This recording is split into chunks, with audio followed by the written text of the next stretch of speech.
ये मिस्टर अमन 8 बजे धुना दिखाने का टाइम हुआ इनका। ধুনো দেখানোর কোনো সময় হয় না। আমি তো মানি না ভাই এটাকে। ধুনো দেখানোর মানে ওপর আলাকে ডাকারও নাকি সময় হতে হয়, ওটা ওইসব বাজে কথা। সন্ধ্যেবেলায় ধুনো দেখাতে হবে এমন কোনো কথা নেই। ধুনো যে কোনো সময় দেখাতে পারে, তা বলে আবার মাঝরাতে কেউ দেখিও না। কেন মাঝরাতে কেন দেখাবে না? 9টা 10টা পর্যন্ত ধুনো দেখাতে পারে। কেন 12টা দেখাতে ইচ্ছা হলে? হ্যাঁ করতে পারো। কেন 12টায় যে হিন্দুদের কালী পুজো হয়, তো ধুনো দেখায় না? রাত 12টার পর যে পুজো হয়, হ্যাঁ। আর আমাদেরও সব মাজার মুগড়ি মসজিদেও ধুনো দেখায়, এমন কোনো ব্যাপার নেই।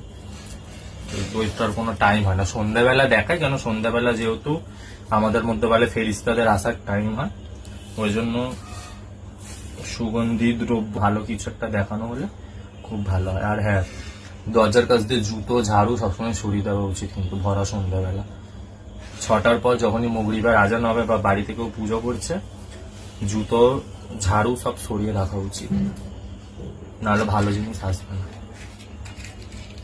এবারে আলো দেবে। জয় মা তারা।